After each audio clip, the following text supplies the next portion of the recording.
సేపు ధ్యానం చేసినందుకు, అలాగే విచ్చేసిన నవదుర్గలు ధ్యాన జ్ఞాన దసరాలో మరి 3 రోజులు అయిపోయింది మాస్టర్స్. మరి ఈ రోజు 4 రోజుకి వచ్చేసాం. మరి ఈ రోజు మనం తెలుసుకోబోయే వారు మీరాబాయి గురించి. మీరాబాయి అంటే మనకి గుర్తొచ్చేది కృష్ణుడు మీద ఆవిడకు ఉన్నంత అచంచలమైన భక్తి. ఆ భక్తితో ఆవిడ ఎన్నో గీతాలను రచించింది. అటువంటి మీరాబాయి గురించి ఈ దసరా నవరాత్రుల్లో మన ప్రాతకాలం మరి తెలుసుకోబోతున్నాం. మరి ఆ జ్ఞానాన్ని, మనకి తెలియని ఎన్నో విషయాలని మనకి తెలియజేయడానికి రంగనాయకమ్మ గారు గుంటూరు నుంచి వచ్చారు మాస్టర్స్. మరి ఈ మేడం గురించి కొద్దిగా తెలుసుకుందాం. ఈ మేడం సరస్వతి విద్యాపీఠంలో టీచర్ గా వర్క్ చేశారు. అంతేకాకుండా కాటన్ కార్పొరేషన్ ఆఫ్ ఇండియా గుంటూరులో మరి ఈవిడ 18.5 సంవత్సరాలు వర్క్ చేసి 2001లో వాలంటరీ రిటైర్మెంట్ తీసుకున్నారు మాస్టర్స్. మరి ఈవిడ అంతర్ముఖానంద వారి శిష్యురాలు. ఆయన దగ్గర 2001లో దీక్ష తీసుకొని ఎంతో జ్ఞానాన్ని పొందారు. మరి ఆవిడ పొందిన జ్ఞానాన్ని ఈ ప్రపంచం అంతా విస్తృతంగా ప్రచారం చేస్తున్నారు. అంతేకాకుండా ఈ మేడం ఎన్నో కవితలు కూడా రాయడం జరిగింది మాస్టర్స్.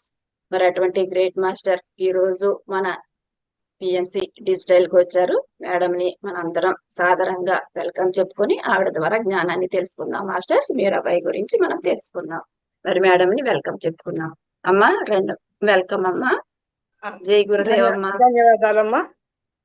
జై గురుదేవ్. జై గురుదేవ్. ఓం ఓం శ్రీ గురుభ్యో నమః. ఓం సద్గురు శ్రీ అంతర్ముఖానంద పరబ్రహ్మణే నమః. ఓం సద్గురు శ్రీ రామానంద పరబ్రహ్మణే నమః. ఓం సద్గురు శ్రీ శివానంద పరబ్రహ్మణే నమః. ఓం సద్గురు శ్రీ కృష్ణ పరమాత్మనే నమః. ఓం సద్గురు శ్రీ శంకర భగవత్పాదాచార్యై నమః. ఓం సద్గురు శ్రీ నిత్యానంద పరబ్రహ్మణే నమః. ఓం సద్గురు శ్రీ వేదవ్యాస భట్టారకాయ నమః. ఓం శ్రీ గురుభ్యో నమః. ఓం శ్రీ గురుభ్యో నమః. ఈ సనాతన సాంప్రదాయంలో అవతరించిన గురు పరంపరకు వినమ్రంగా నేను నమస్కరిస్తున్నాను. సరే, నమ్మని పిలిచినప్పుడు వీళ్ళు ప్రఖ్యాతులా కాదా అనే ప్రశ్న లేకుండా ఈరోజు మాట్లాడే అవకాశం ఇచ్చినటువంటి ఈ పిఎంసి ఛానల్ వారికి నా కృతజ్ఞతలు. మహనీయులైన పత్రిజీ గారికి నా అంజలి ఘటిస్తున్నాను. అట్లాగే శ్రీమతి సుజాత గారికి, అనిత గారికి, నన్ను ప్రోత్సహిస్తున్న ఉషాభారతి అమ్మకు నా ధన్యవాదాలు తెలుపుకుంటున్నాను. నన్ను నడిపిస్తున్న నా గురువులు అంతర్ముఖానందుల వారికి, స్వామి వారికి, నా తోటి సిద్ధ విద్యార్థులకు, ప్రేక్షక మహాశయులకు నా నమస్సుమాంజలు. నారాయణ సమారంభం నారాయణం పద్మభవం గురు పరంపర ఈ దేశంలోనే సంభవం అంటాను నేను. ఎందుకంటే మనం చెప్పుకుంటాం కదా, గురు పరంపర గురించి చెప్పుకుంటూ నారాయణం పద్మభవం అని అంటాం కదా. అది అనంగానే నాకు ఈ వాక్యం గుర్తొస్తుంది.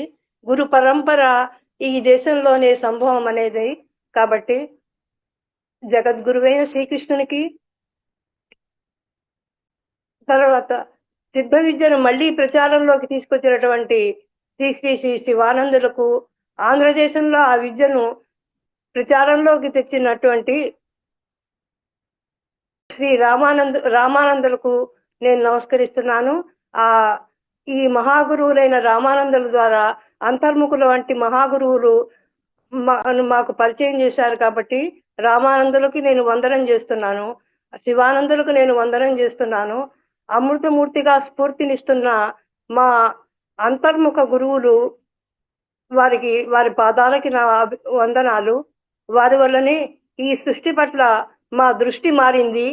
ఏ దేశం ఎగినా, ఎందుకు కాలిడినా ఈ బ్రహ్మ విద్యా వ్యాప్తికి వారు అపార కృషి చేస్తున్నారు. వారు శాస్త్రపరంగానే కాక ఒక డాక్టర్గా, సైంటిఫిక్ గా ఈ విద్యను మేధావులతో పాటు సామాన్యులకు కూడా అందిస్తున్నారు. కాబట్టి వారికి మరోసారి నా వందనం తెలియజేసుకుంటున్నాను. ఈరోజు మీరాబాయి గురించి చెప్పడంలో ఉద్దేశం ఏమంటే, ఒకప్పుడు ఇక్కడ మీరాబాయి యొక్క కీర్తనలు బాగా వినిపించేవి. ఆనాడు ఆ పాటలు వినిపిస్తుంటే మేము చిన్నప్పుడు వాటి అర్థం ఏమిటో తెలియకపోయినా కూడా అలా వింటూ ఉండేవాళ్ళం. దక్షిణాది తమిళనాడులో పుట్టినటువంటి గోదాదేవి, ఉత్తరాదిన రాజస్థాన్లో జన్మించినటువంటి మీరాబాయి, వీళ్ళంతా కూడా ఏకం సత్ విప్రాహ బహుధా వదంతి అన్నట్టుగా, ఆమెమో గోదాదేవి ఏమో తమిళంలో, ఈ ఈమె మీరాబాయి గారేమో హిందీలో ఒకే భావం, ఒకే భక్తి తత్వం, ఒకే ప్రేమతత్వాన్ని వివరింపజేశారు.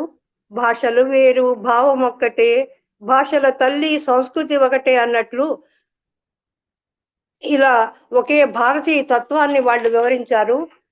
మరుగున పడిపోతున్న ఆధ్యాత్మిక తత్వాన్ని, సనాతన ధర్మాన్ని, భారతీయులను పైకి లేపాలంటే ఇలాంటి మహనీయులు గురించిన విచారణ నేడు అవసరం.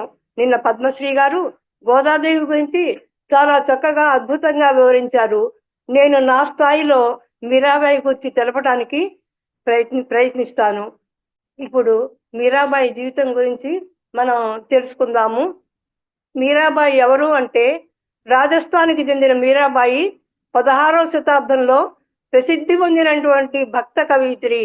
అంతేకాదు మధుర గాయని కూడాను. ఈ కాలాన్ని ఏ కాలంలో అయితే మీరాబాయి తన రచనలని కొనసాగించి తన పాటలను పాడిందో ఆ కాలాన్ని హిందీ సాహిత్యంలో భక్తి కాలం అంటారు. దానికంటే ముందు వీరగాథా కాలం ఉండేది. వీరగాథా కాలం ఉండేది. అప్పుడు వీరుల నాయకులుగా వారి చరిత్రలు రాయబడ్డాయి. భక్తి కాలంలో కూడా ఒకటి నిర్గుణ శాఖ, ఒకటి సగుణ శాఖ అని 2 రకాలు. మళ్ళీ సగుణ శాఖలో రామభక్తి శాఖ, కృష్ణ భక్తి శాఖ అనే 2 రకాలుగా విభజింపబడింది. రామభక్తి శాఖకు ప్రతినిధులుగా తులసీదాసు, కేశవదాసు, ఇంకా కొంతమంది ఉండేవాళ్ళు. ఆ తులసీదాసు రామచరిత మానస్ అనే హిందీ రామాయణాన్ని అవధి భాషలో రాశాడు. కృష్ణ భక్తి శాఖకు చెందిన సూరదాసు తన కావ్యాన్ని బ్రజ భాషలో రాశాడు. అలాగే ఆ కాలానికి చెందినటువంటి మీరా తన మధుర కవితలను రాజస్థానీ భాషలో బ్రజ భాషలోనూ రాసింది. బ్రజ భాషలోనూ రాసింది. మహాకావ్యాలు రాయకపోయినా అద్భుతమైన కృష్ణ భక్తి గీతాలను అసంఖ్యాకంగా రాసింది.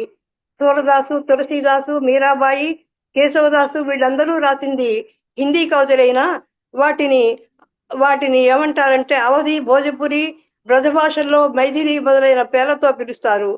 ఇట్లా ఎందుకు అయిందంటే, తెలుగు భాషలో కనుక తెలంగాణ, రాయలసీమ అలాంటి మాండలికాలు ఉన్నట్టే హిందీ భాషలో కూడాను ఇలాగే మాండలికాలు ఉన్నాయన్నమాట. వాటిని వాళ్ళు బోలీలు అంటారు. వాటిల్లో బ్రజ భాష, అవధి, బ్రజ భాష, మైథిలి, భోజపురి అని ఇట్లాగా ఉన్నాయి.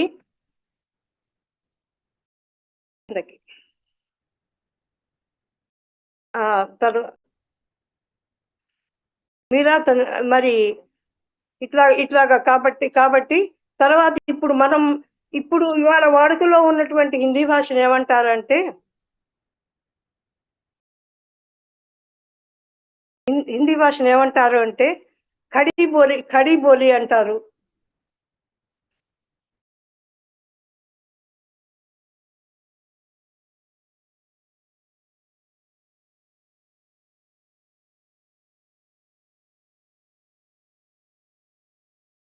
ఇది సరిగ్గా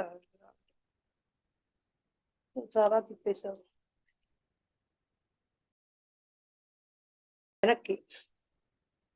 అట్లా ఖడీబోలి అంటారు. ఈ ఖడీబోలిలో కూడా అనేక మహాకావ్యాలు వచ్చాయి. వాటిల్లో ఉండే జయశంకర ప్రసాద్ రాసినటువంటి కామాయిని మహాకావ్యం ఉంది. ఎట్లయినా వెనక్కి పోవాలి.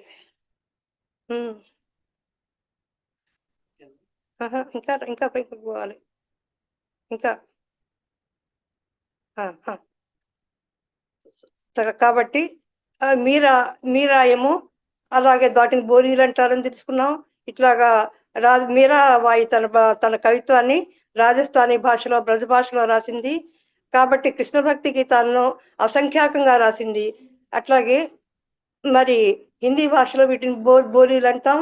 ఆ రాజస్థానీ అనే బోలీలో ఆమె రాయటం జరిగింది. ఆమె ఒకసారి ఆమె ఎక్కడ పుట్టింది, ఆమె ఎట్లా పెరిగింది అనేది ఒకసారి చూద్దాము. క్రీస్తు శకం 1498లో ఆమె రాజస్థాన్లోని మీర్జా అనే అనే ప్రదేశంలో రాజవంశంలో జన్మించింది. అందువలన ఆమెకి ఏం చేశారంటే యుద్ధ విద్యలతో పాటు అనేక విద్యలు నేర్పించారు. అంటే కొంచెం రాజకుటుంబంలో పుట్టింది కాబట్టి ఇవన్నీ అలా జరిగాయి అన్నమాట. ఒకసారి ఏం జరిగిందంటే చిన్నతనంలో చూసినటువంటి ఒక పెళ్లి ఊరేగింపులో బాగా అద్భుతంగా ఆ పెళ్లి ఊరేగింపు జరుగుతున్నదిట.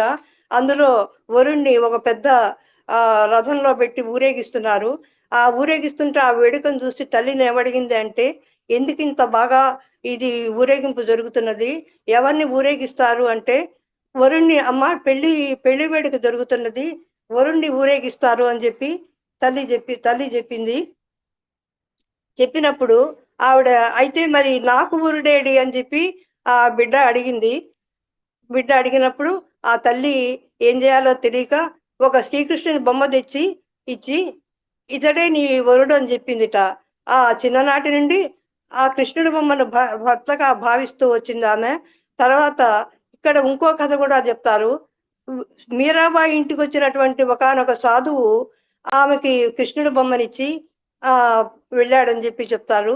సరే ఎట్లా అయితే ఏం కానీ ఆ మీరాబాయికి ఆ కృష్ణ విగ్రహం, ఆ కృష్ణుని యొక్క బొమ్మ దొరికింది. ఆ దొరికినప్పటి నుంచి కూడా ఆమె చిన్ననాటి నుంచి కృష్ణుడి బొమ్మను వరుడిగా భావిస్తూ వచ్చింది.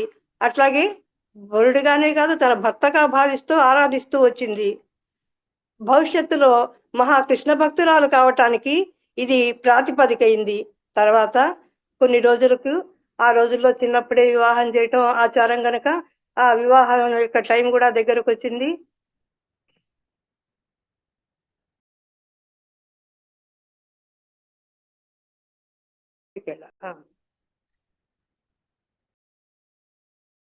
ఆవిడ యొక్క వివాహం మరి రాజస్థాన్కి చెందిన రాజస్థాన్లో రాజవంశానికి చిత్తోడు రాజవంశానికి చెందిన భోజరాజును ఆమె వివాహం ఆడింది. మరి వెళ్ళిన చోట వారి ఇంట్లో సంపదలకు ఏమీ కొదవలేదు. వారి వంశాచారం ప్రకారం అమ్మవారిని పూజించడం వారి ఆనవాయితీ. కానీ మీరా తన కృష్ణ భక్తిని వదలలేదు. అస్తమానము ఆ విగ్రహాన్ని పూజిస్తూ ఆరాధిస్తూ ఉండేది. ఇది అత్తమామలకు నచ్చలేదు. మీరా భర్త రాణా కొంతకాలం ఆమెకు అనుకూలంగా ఉండి రాజమందిరంలో కృష్ణ మందిరం కట్టించాడు. ఇద్దరూ కృష్ణుని పూజించేవాళ్ళు. కీర్తనలు పాటలు కట్టి ఇద్దరూ పాడేవారట. కానీ మీరాది నిజమైన కృష్ణ భక్తి, అనన్య భక్తి. ఆమె కృష్ణుని మీద అనన్య భక్తితో పాటలు రాసి పాడేదిట. కానీ రాణా మాత్రం తన కవితలను వివిధ విషయాల మీద రాసేవాడట.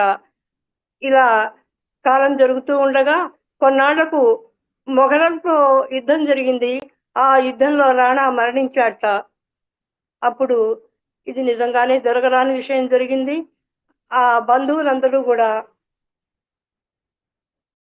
ఆమె సహగమనం చేయాలని దగ్గర బంధువులంతా భావించారట. కానీ తన కృష్ణుని జ్ఞాపకాలతోటి ఆమె కాలం గడపసాగింది. దేవాలయాలకు వెళ్ళేది, తీర్థయాత్రలకు వెళ్ళేది, అక్కడ కృష్ణ మందిరాన్ని సందర్శించేది, భక్తి పారవస్యంలో పాటలు గీతాలు కట్టడం, ఆనంద నృత్యాలు చేయటం, ఇలాగే కాలం గడుస్తున్నది. ఆమె గురువుల ద్వారా సన్యాస దీక్ష కూడా తీసుకొని సాధు సంతులతో కలిసి దేశమంతా తిరుగుతూ బృందావనానికి చేరుకుంది. కొన్నాళ్ళ తర్వాత అత్తింటి వారు బంధువులు కూడా ఆమె ప్రవర్తనని అభ్యంతరకరంగా భావించారు. ఆమె మరణిస్తేనే మంచిదని అనుకున్నారు. అలా అనుకుంటే అనేక ప్రయత్నాల్లో ఆమెని ఒకసారి ఉరిదిద్దాం అనుకున్నారు, ఒకసారి పాలల్లో విషం కలిపి ఇచ్చారు, ఒకసారి పూల బుట్టలో పాముల్ని పెట్టి ఇచ్చారు. అయినా కూడా ఆమె సంయమనాన్ని కోల్పోలేదు. వారి మాటలు కాదు అలా అని చెప్పేసి వారు చెప్పిన మాటలు కాదన్నూ లేదు. పాములు పెట్టి ఇచ్చిన పూల బుట్టలో ఆమెకి కృష్ణుడి బొమ్మ దొరికిందిట. విషం కలిపిన పాలు కృష్ణునికి నివేదించి చిరునవ్వుతో తాగేసిందిట. అది ఆమెకు అమృతప్రాయమే అయింది. మన దేశంలో మహాభక్తులు అయిన వారి యొక్క అనుభవాలు ఇలాగే ఉంటాయి.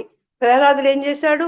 ప్రహ్లాదుడు హిరణ్యకశిపుడు ఎంత హింసించినా అతనికి అపకారం కలగకుండా భగవంతుడు చూసుకున్నాడు.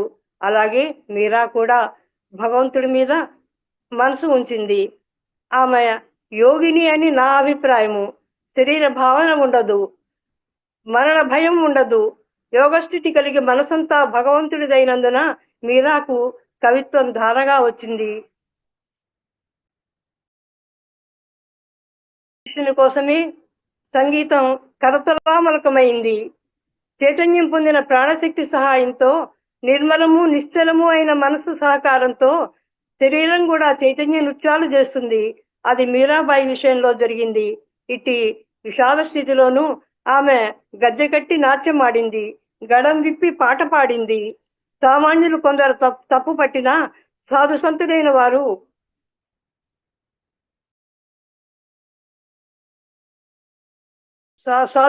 వారు యోగులు, దైవజ్ఞులు ఆమె చూసి ఆనందించారు, ఆమెతో కలిసి పయనించారు. ఆమె కవితలకు పాటలకు దేశవ్యాప్తమైన ప్రచారం వచ్చింది. ఉత్తర భారతదేశంలో జన్మించిన ఆమె దక్షిణ భారతంలో కూడా ప్రచారాన్ని పొందింది. ఇది భారతీయ సంస్కృతిలోని ప్రత్యేకత. మహాత్ములు ఎక్కడ సంచరించినా, వారు ఏమి చేసినా ప్రజలు ఆనందంగా స్పందిస్తారు, వారిలో గురుతత్వాన్ని చూస్తారు. భారతదేశంలో అన్ని కళలు కూడా భగవంతుని ఆరాధనకి మాత్రమే ఉంటాయి. అంతర్గత చైతన్యం మేల్కొంటే మెంటల్ ఎనర్జీ అనబడేటువంటి మానసిక శక్తి వికసిస్తే అద్భుతమైన సాహిత్యం ఉద్భవిస్తుంది.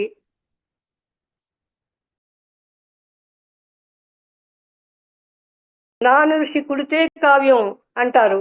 అంటే ఋషి కానివాడు కావ్యాన్ని రాయలేడు అని మన దేశంలో ఒక ప్రశస్తి.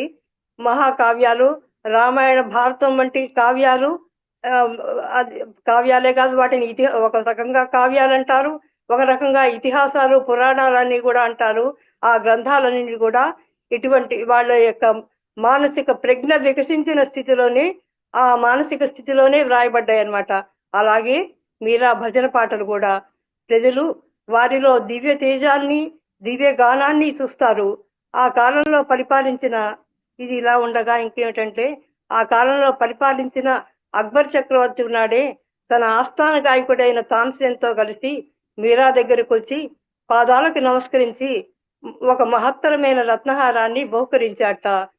భక్తులకు చక్రవర్తులు పాదాక్రాంతులు కావటం అంటే ఇదే కదా. తర్వాత ఇంకా మీరా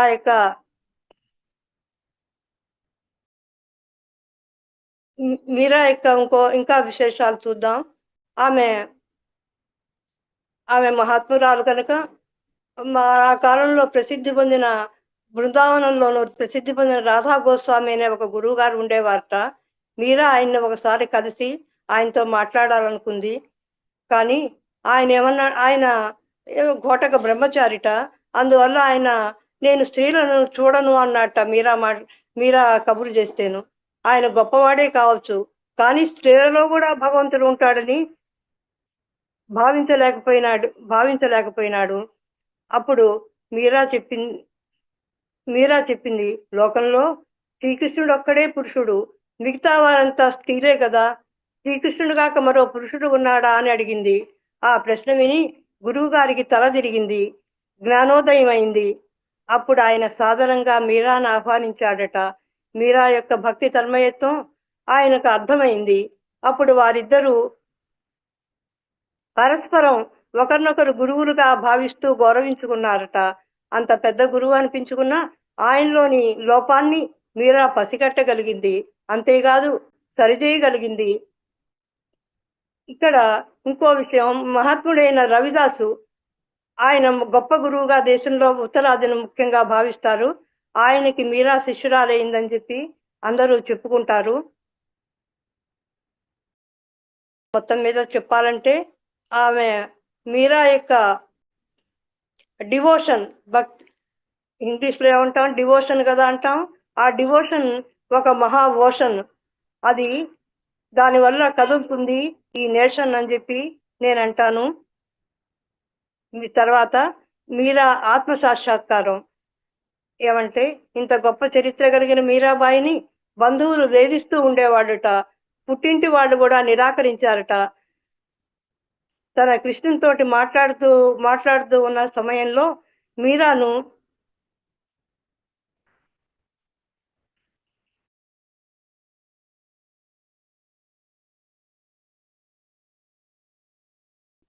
మీ కొంచెం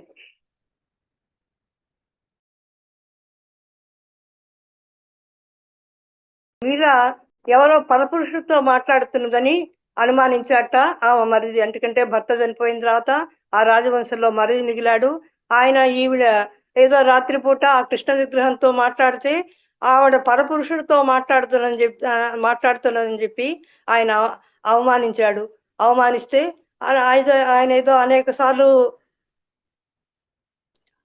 సార్లు ఆమెని చంపేయడానికి ప్రయత్నం చేశాడు.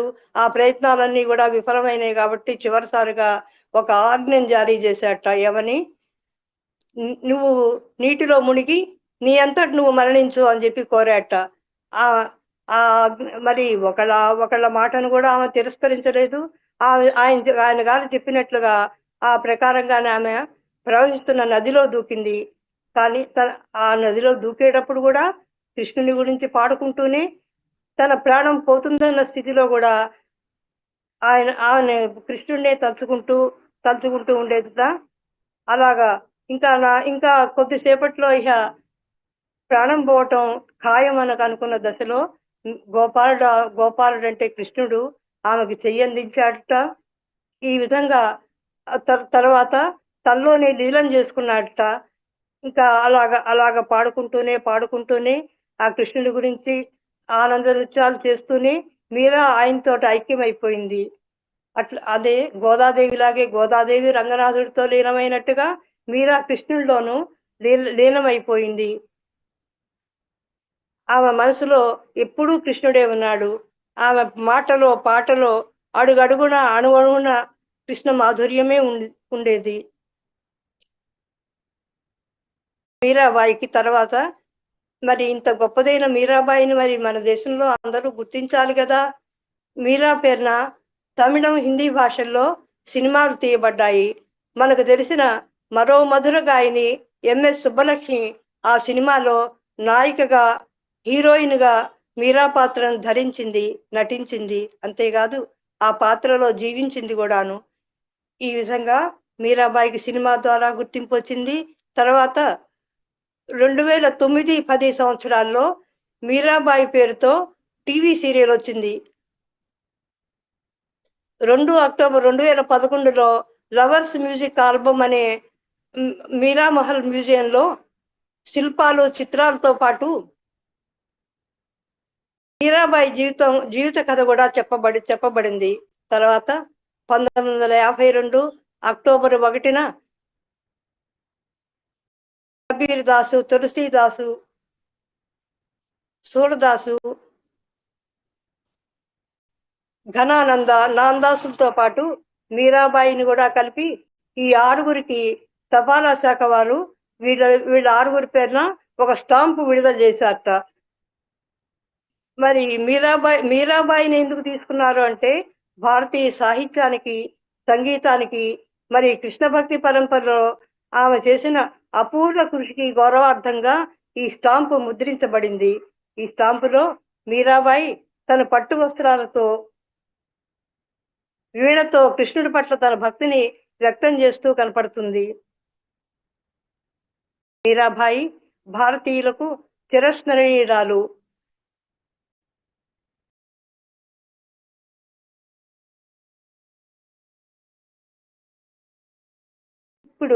ఇప్పటి వరకు మీరాబాయి యొక్క జీవిత చరిత్రను సంక్షిప్తంగా మనం తెలుసుకున్నాము. తర్వాత ఇప్పుడు మీరాబాయి యొక్క కవితలు ఒక్కసారి సమీక్షిద్దామని చెప్పి నేను అనుకుంటున్నాను. ఇక్కడ మనం మీరాబాయికి సంబంధించిన కొన్ని భజన గీతాలను పరిశీలిద్దాం. मेरे तो गिरिधर गोपाल दूसरा न कोई, मेरे तो गिरिधर गोपाल दूसरा न कोई, जाके सिर मोर मुकुट मेरे पति सोई, साठ न भोग रतन न चाहूं, मनवा राम नाम रतन धन पायो, मनवा राम नाम रतन धन पायो, जाके सिर मोर मुकुट मेरे पति सोई, चांदी दिए कुल की कानी कछु काहू की नाहिन लोई, चांदी दियो कुल की कानी कछु काहू की नाहिन लोई, जाके सिर मोर मुकुट मेरो पति सोई, मेरा मेरा भाई प्रभु गिरिधर नागर, मेरा भाई प्रभु गिरिधर नागर, हरक हरक जस गाई, जाके सिर मोर मुकुट मेरे पति सोई. ఇలాగా మీరా ఈ దీంట్లో ఈ భజన గీతంలో మీరా ఇలా అంటున్నది, నా కృష్ణుడు మాత్రమే నాకు ఆరాధ్య దైవము.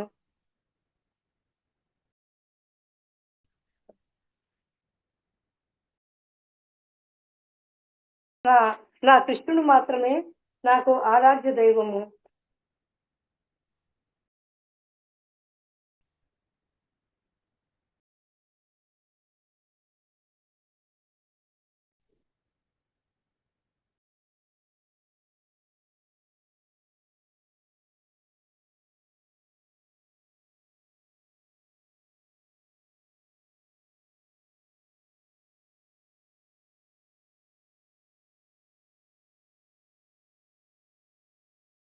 నా కృష్ణుడు మాత్రమే నాకు ఆరాధ్య దైవము. నేను నా కుటుంబము నా దూసరా నా కోయి, వేరెవరూ కాదు, గిరిధర గోపాలుడైన నా కృష్ణుడు తప్ప నాకెవరూ లేరు అని అంటున్నది మీరా. నాకు విందులు అక్కర్లేదు, ఆభరణాలు వద్దు, నా మనసు రామకృష్ణ అనే రత్నాన్ని సంపాదించింది. అంటే రాముడు కృష్ణుడు ఒకటేనన్న సందేశం ఇక్కడుంది. నెమలి కిరీటం ధరించిన నా భర్త కృష్ణుడే. నేను నా కుటుంబం సాంప్రదాయము అన్నీ వదిలేశాను. నా ధ్యాస అంతా కృష్ణుడి మీదనే. ఇక్కడ నా ధ్యాస అంతా కృష్ణుడి మీదనే. ఇక్కడ మీరా ఏమంటున్నదంటే, భగవద్గీతలో కృష్ణుడు చెప్పినట్లు సర్వధర్మాన్ పరిత్యజ్య అనే సిద్ధాంతాన్ని పాటిస్తున్నది అన్నమాట. ఆ కృష్ణుడికి తన జీవితాన్ని అంకితం చేసింది, భగవంతుణ్ణి చేరుకుంది.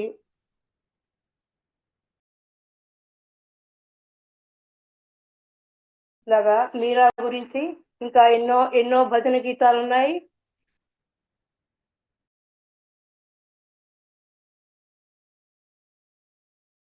చూడమ్మా,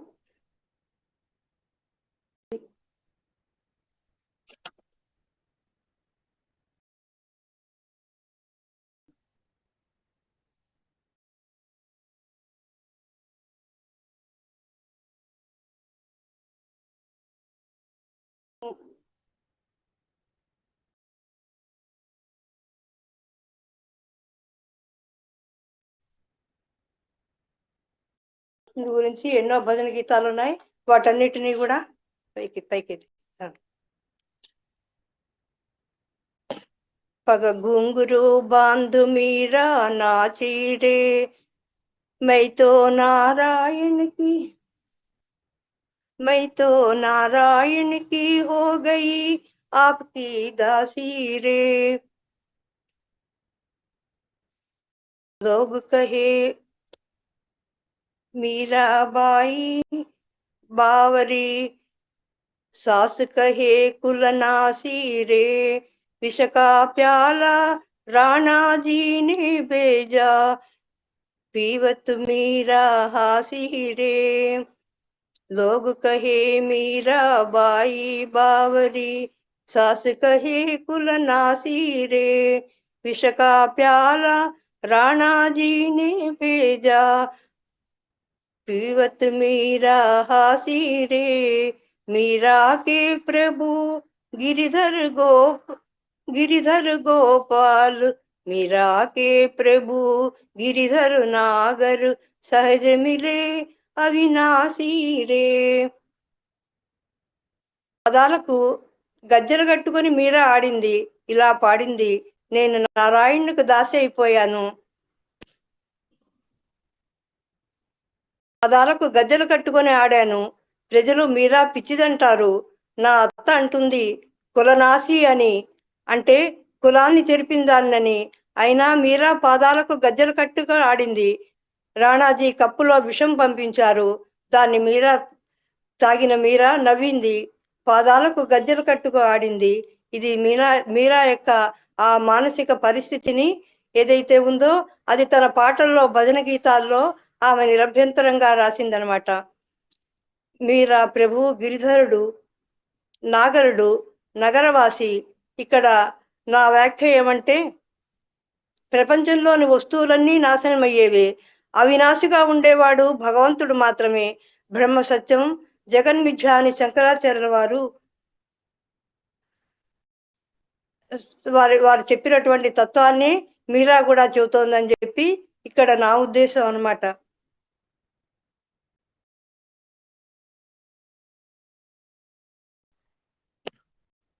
రామ రతను ధన్ పాయో. ఇంకో గీతాన్ని మనం చూద్దాము. రామ రతను ధన్ పాయో, వస్తు अमोलक दी मेरे सद्गुरु, कृपा कर अपनायो, जन्म जन्म की पूंजी पाई, जग में सभी को बाई, सारच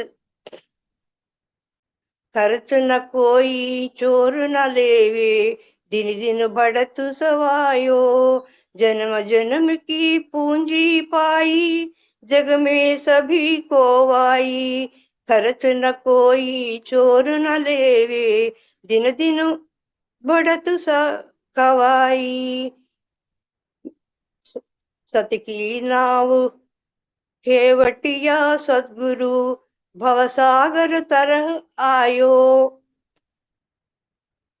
मीरा के प्रभु गिरिधर नागर, हरक हरक जस गायो, सत की नाव खेवटिया सद्गुरु, भवसागर तरह आयो, मीरा के प्रभु गिरिधर नागर, हरक हरक जस पायो. దీనికి అర్థం ఏమిటంటే, అనేక జన్మల పుణ్యంగా భక్తి కలుగుతుంది, భక్తి ద్వారా జ్ఞానం కలుగుతుంది. అనేక జన్మల పుణ్యంగా భక్తి కలుగుతుంది, భక్తి ద్వారా జ్ఞానం కలుగుతుంది.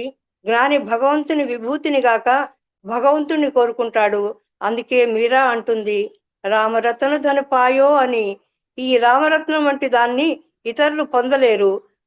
సత్యం అనే పడవలో కూర్చుండబెట్టి భవసాగర్ నుంచి తరింపజేసిన సద్గురువు శ్రీకృష్ణునిలాగే మనందరికీ మన గురువు గారు నావ ఎక్కించేశారు అన్నది మన అనుభవం కూడాను. ఇది సిద్ధ విద్యార్థుల అనుభవం అన్నమాట. అలాగే ఆనాడు మీరా కూడా అంటున్నది, భవసాగరం నుంచి తరింపజేయటానికి ఇక్కడ ఓడలాగా పడవలాగా కృష్ణుడు వచ్చాడని చెప్పేసి, అనేక జన్మల తర్వాత ఈ రత్నాన్ని పొందానంటుంది మీరా. రామకృష్ణులకు భేదం లేదు, అందుకే రామరతన్ అని చెప్పబడింది. మరి మీరా కృష్ణుని పూజిస్తున్నది కదా, కృష్ణరతన్ అనాల్సింది, రామరతన్ అని ఎందుకన్నది అంటే రాముడికి కృష్ణుడికి ఆమె అభేదాన్ని పాటిస్తున్నది అనమాట.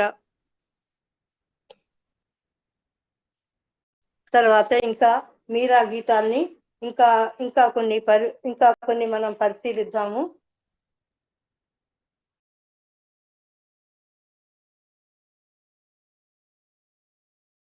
बसो मेरे ने बसो मेरे नैनन में नंदलाल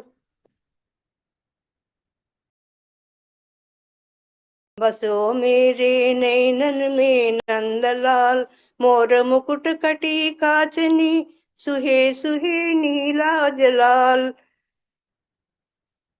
ललित छवि श्यामल वनमाला विराजित कटकिंकी कटकिंकिनी की बात मुरली मनोहर महिमा अमित बाल सुर सुर नर मुनि जन बसहि जय बोलत बसो मेरे नैनन में नंदलाल बसो मेरे నైనన్ మే నందలాల్. కృష్ణుడు తన కళ్ళల్లో ఉండాలని మీరా కోరుకుంటున్నది అంటే అర్థం ఏమిటి? నిరంతరం కృష్ణ దర్శనాన్ని ఆమె కోరుతోందన్నమాట. క్షణమాత్ర వియోగం కూడా మీరా భరించలేదు. లలితమైన లలితమైన కాంతి, నల్లని శరీరము, నీలమేఘ ఛాయ అంటాం కదా మనం కూడా. మధురమైన రూపం. పోతన భాగవతంలో కూడా నల్లని వాడు పద్మనయనంబుల వాడు అనే కదా వర్ణించింది. పోతన భాగవతంలో కూడా నల్లని వాడు పద్మనయనంబుల వాడు అనే కదా వర్ణించింది. కృష్ణుడు నడుం వద్ద కింకిణి ధరిస్తున్నాడట అనగా చిరుగంట భగవంతుని అనంత సౌందర్యాన్ని మీరా వర్ణిస్తున్నది. ఋషిమనులందరూ ఆయన్ని గానం చేస్తున్నారు. అవును, భగవతత్వం ఎరిగిన వారు గానమే చేస్తారు. మీరా గద్దె కట్టి నృత్యం చేస్తున్నది. మీతో అపనే రామ్ కి రాధా అంటున్నది మీరా. అంటే రామకృష్ణులకు అభేదం. మీరా కూడా గోపికయే, అంతేకాదు రాధికయే. ఇంకా కొన్ని వీలైనవి మనం ఇక్కడ కుదిరిన ఒక భజన గీతాలు కొన్ని చూద్దాము.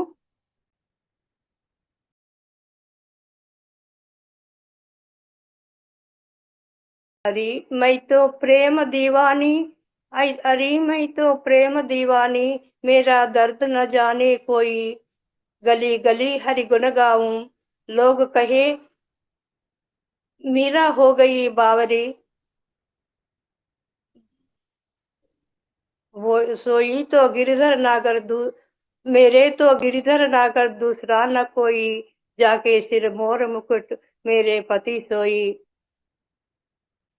నా ప్రేమలో నేను మునిగిపోతాను.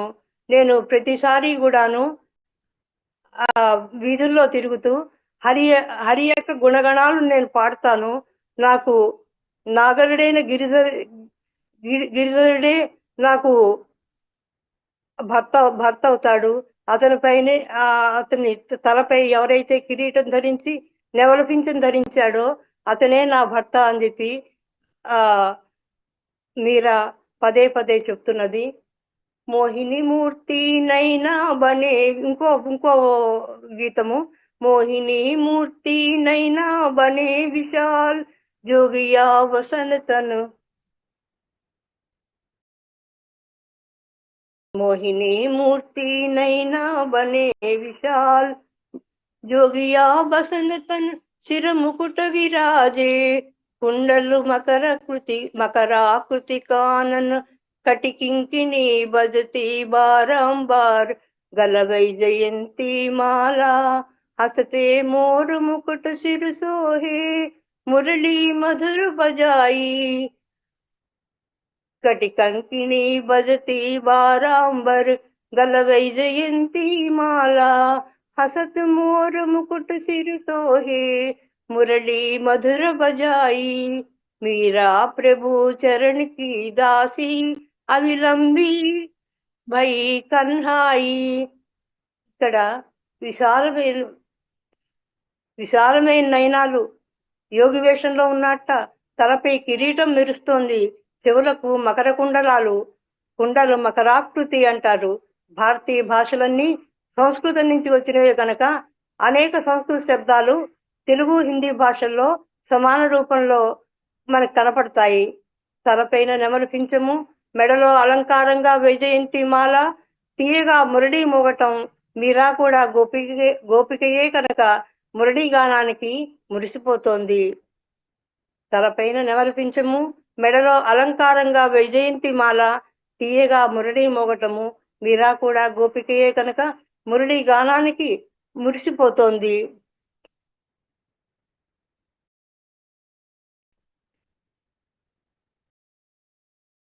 మీరా తన ప్రభువుకి పాదదాసి కనుక కృష్ణుని ఆశ్రయం పొందింది.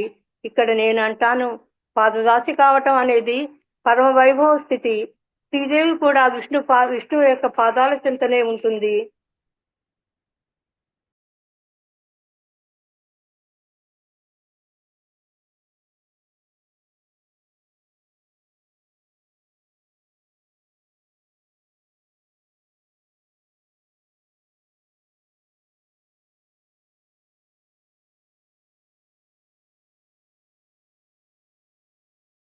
ఇలాగే ఇంకో గీతాన్ని కూడా నేను వినిపిస్తాను.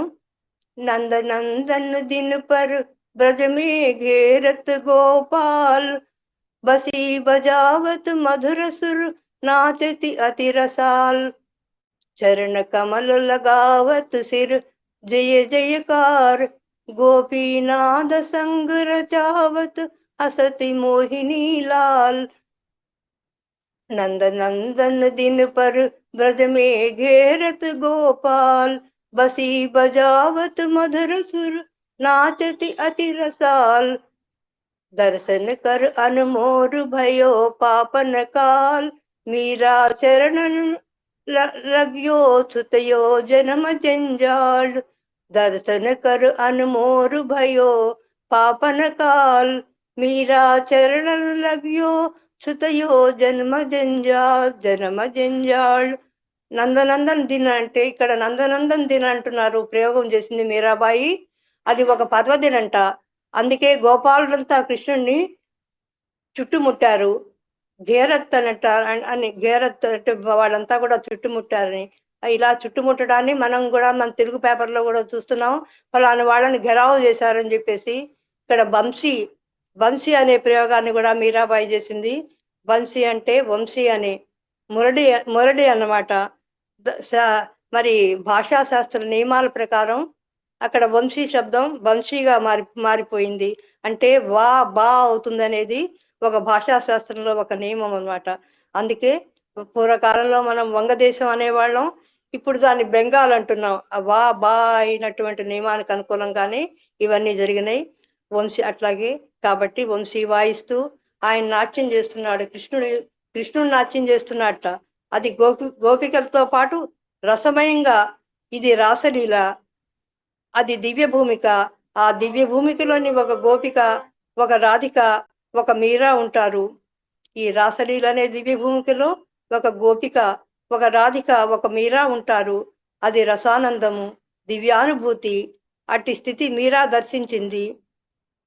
మీరా తన ప్రభువైన శ్రీకృష్ణుని ఆశ్రయించింది. దుఃఖం దూరమైంది, పాపాలు నశించిపోయాయి. ఆ దర్శనం మీరాను ఆకర్షించింది. మీరా చెబుతుంటే భక్తులందరి మనసు ఆకర్షింపబడుతుంది. జన్మ జన్మల బంధాలు విడిపోయినవి అనగా మీరా అనే జీవాత్మ తపస్సు యోగం సహాయంతో దేవుణ్ణి చేరుకుంది. జీవాత్మ పరమాత్మ దర్శనం పొందింది. అసంఖ్యాకమైన మీరా కవితల్ని మనం కంప్లీట్ గా మనం సమీక్షించలేము. కానీ కొన్ని మనం కొన్ని మనం వీలైతే పరిశీలిద్దాము.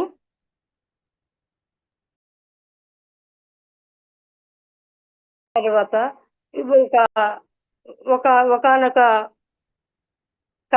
కవి అంటారు. ఆయన పేరైతే నాకు ఇప్పుడు గుర్తు రావటం లేదు. ఓ మనసా, నువ్వు ఎన్ని జన్మలు ఎత్తితివి, ప్రతి జన్మ ఎన్నో మధురాన్నాన్ని భుజించావు, ఎన్నోసార్లు స్వర్గంలోని సుఖాన్ని కూడా చవి చూశావు. కానీ ఓ మనసా, ఎక్కడైనా కృష్ణనామంలోని మాధుర్యాన్ని ఎక్కడైనా చూసావా అని అడుగుతాడు ఆ కవి. అట్లాగే ఆ కృష్ణనామంలో ఏ మాధుర్యం అయితే ఉందో ఆ మాధుర్యాన్ని మీరా అనుభవించింది.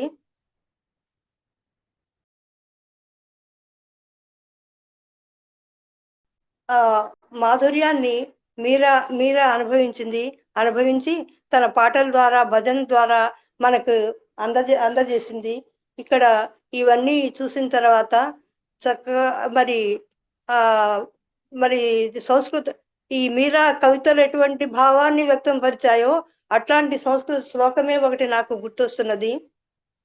కస్తూరి తిలకం లలాట ఫలకే వక్షస్థలే కౌస్తుభం నాసాగ్రే నవమౌక్తికం కరతలే వేణుం కరే కంకణం సర్వాంగేణ హరిచందనం చ కలయం కంఠే చ ముక్తావళిం గోపస్త్రీ పరివేష్టితో విజయతే గోపాల చూడామణి.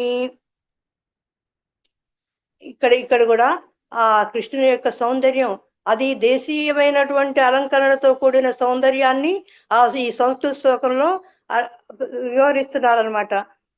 కస్తూరి తిలకం పెట్టుకున్నాడు ఆయన, లలాటంలో వక్షస్థలే కౌస్తుభం నాసాగ్రే నవమౌక్తికం, అక్కడ ఆ ముక్కుకి నవమౌక్తికాన్ని ముత్యాన్ని పెట్టుకున్నట్ట.